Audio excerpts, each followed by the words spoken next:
Hey there, my name is ZW Buckley, and welcome back to my YouTube channel. Today, I'm going to teach you how to make generative ambient Botanica using just stock plugins in Ableton Live. Let's go ahead and jump right in. Here's the session that I'm going to be breaking down for you today. There are a number of instruments that are being triggered randomly across 4 scenes with various degrees of probability and automation. Since this is an entirely generative piece, I'm going to go ahead and let it play for a minute so you can hear the kind of music that it generates, and then we're going to spend the rest of this video breaking that down. So I'll go ahead and start the first scene, and then I'll slowly bring up the fader until we're at level.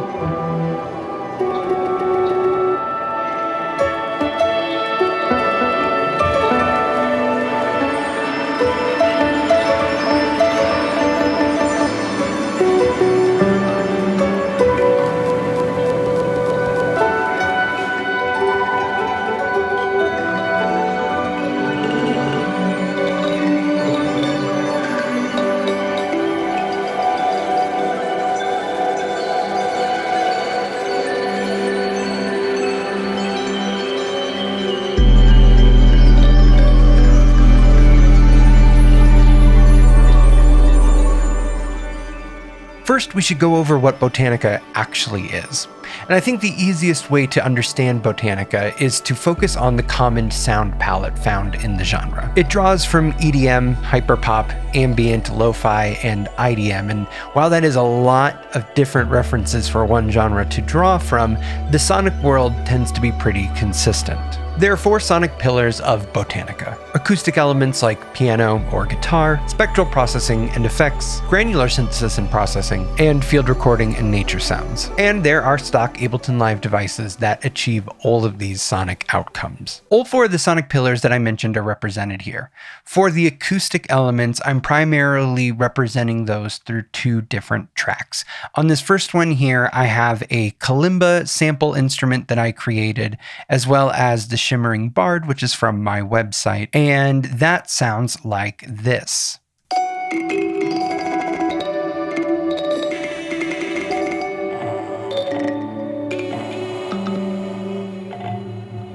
On the other, I have 2 more sample instruments that I layered together.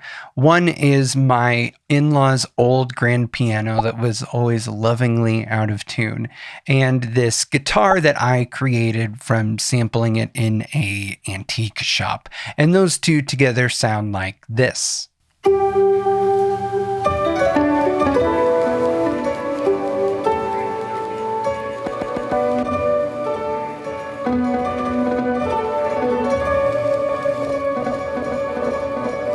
I also have this resonant string instrument here that is very organic sounding in nature, but is actually entirely synthesized.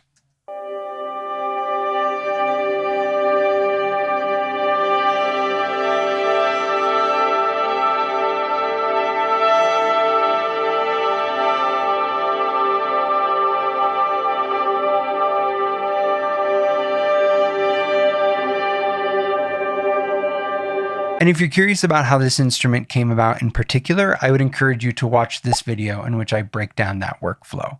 And here's what all of these organic elements sound like when played together.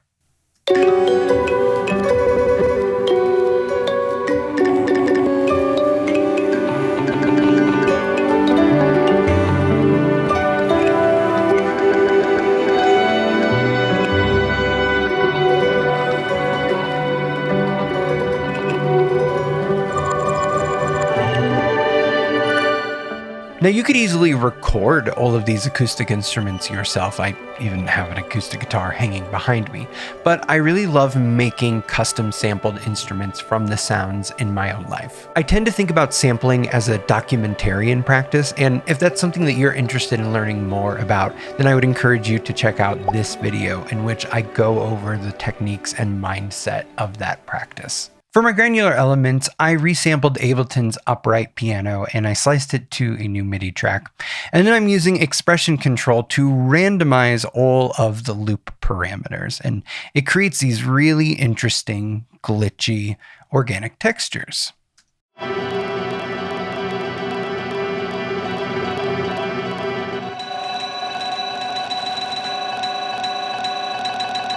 I'm also doing some group level granular processing as well. That glitchy piano track and the two different acoustic instrument tracks are all being grouped together and ran into this rack that has 3 instances of beat repeat with various parameters in an LFO to randomize parameters as well.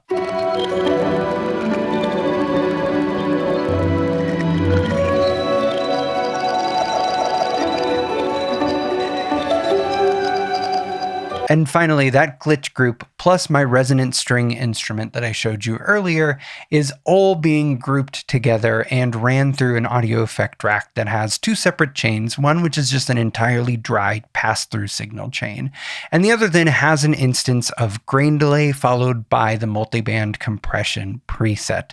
And as we can see from this really fun visualization, a whole ton of the parameters on grain delay are being randomized by one of the 2 LFOs at the front here, and then the second LFO is being used to choose back and forth between the wet signal and the dry signal, and that sounds like this.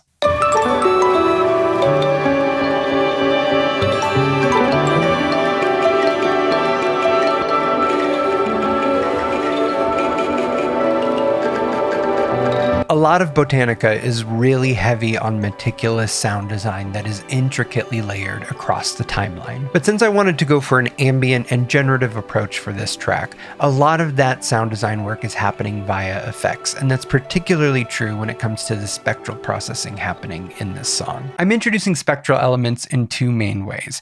First, I have on this return track an instance of spectral blur that I am feeding the resonant strings through. This effect is super cool in that it acts like a spectral reverb, but my favorite part about it is that you can use this out control to just reverberate everything that falls outside of the frequency range that you set. Think of it like a bandpass filter, in which you can choose to either reverberate everything within the band or outside of the band.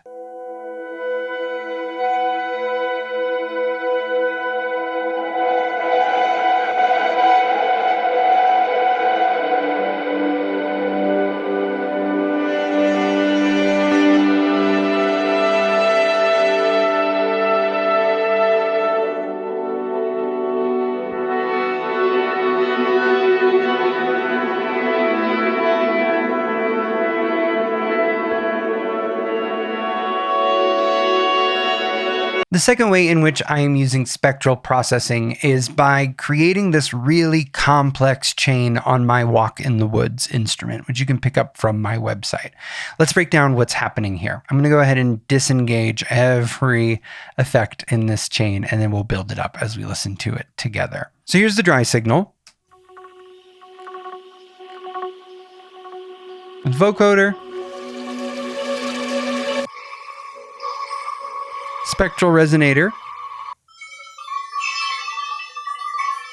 grain delay,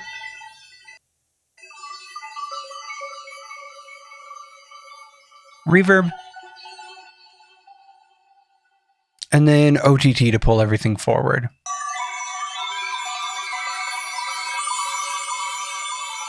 It creates this really glassy, watery kind of texture, and it pairs really nicely as a contrast to the dry chain from this instrument, which is very much my nature and field recording element. And that sounds like this.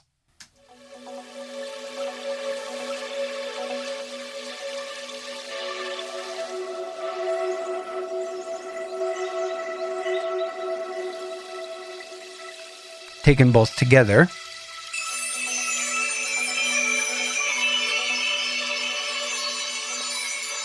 And I made this instrument by taking a bunch of field recordings and drawing out resonances. So it's an easy way to get a cool pad sound while still using nature recordings. And if you're interested in exactly how I did that, you can check out this video here. I know that I'm referencing out to a lot of videos so far throughout this tutorial, but that's to keep this video from being over an hour long. And if anything, take it as proof that when I teach you something on this channel, it is an actual technique that I use myself and not just something I'm coming up with for clicks. But now we can move on to talking about the generative compositional aspects of the song, because there is a lot of cool things to talk about there. So the generative nature of this track is happening on both the macro and the micro level. Let's start on the macro level and then we'll move inward towards the micro. I haven't discussed session view a whole ton on this channel, but one of the coolest features about it is follow actions. And if I select any of the scenes in this production, we'll see that all of them have a follow action set up, in which after it plays once, it will randomly move to any of the other scenes. And considering we're working at a tempo of 50 beats per minute, one measure is plenty of time for each scene to play. Additionally, on the macro level, I have this track labeled LFOs, and its only function in the production is to house the LFOs that are being used to control the fader levels for each of the audible tracks. And I could have housed these LFOs on the individual tracks themselves, but this track then becomes a generative mixing console of sort, and I can use these level controls and the rate to make sure that they are balanced against one another in so much as I can control that in a generative process. And you'll maybe notice that I have every instrument group listed here that I talked about, with the exception of my sub bass. And that's actually a great place to start talking about the micro. The whole reason why the sub bass is not being automated is because if we open up one of the MIDI clips for the sub, we will see that all of the MIDI notes in the upper right have these little triangles.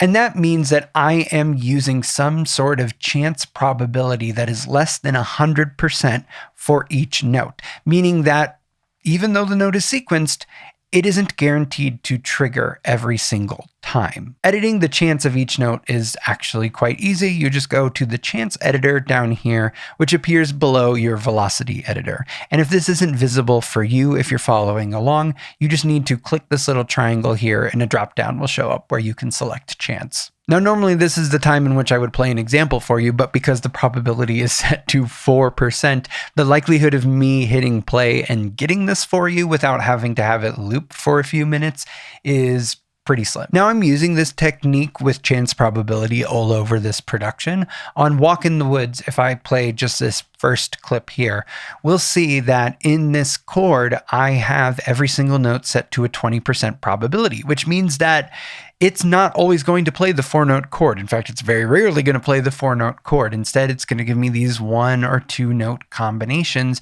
and that helps to keep things fresh.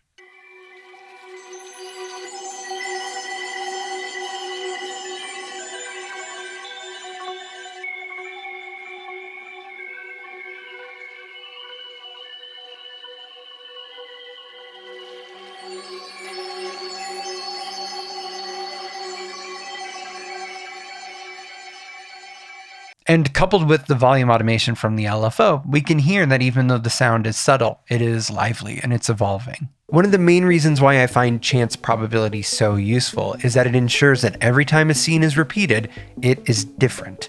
The strings are different, the pad is different, etc. And chance probability allows you to create variety not by adding more things to your production, but by taking them away, which is a criminally underused technique in music production. And speaking of getting more out of less, let me show you a really cool arpeggiator trick. On this piano track, I have an instance of expression control that is randomizing the synced rate of the arpeggiator that follows it. But then the output of the arpeggiator is triggering this second expression control, and that is changing the band within which this rate is being set. So it's modulating that rate in real time. Additionally, I'm using the first expression control to randomize the steps, distance, and gate value of the arpeggiator. And because it's scale aware, every time it steps away from the chord, it is sticking with the scale that I am using for this production. And as a result, you get these really cool wandering arpeggios, which can sound something like this.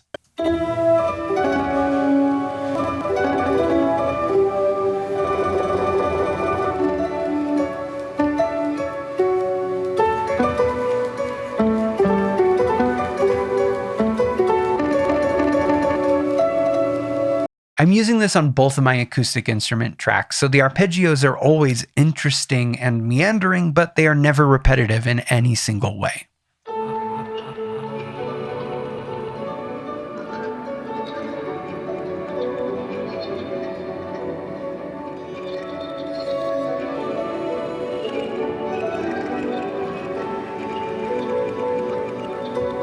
And when you take it all together, you're going to get a piece of music that will never be the same across any two measures.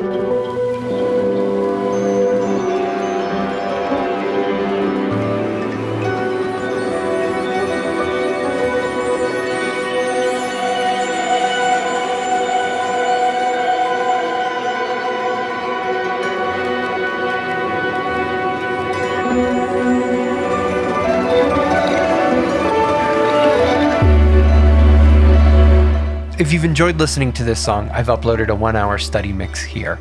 Thank you so much for watching. Please consider liking, subscribing, and leaving a comment. I'm working really hard to grow this channel, and it is your support entirely that makes it possible. Till next time.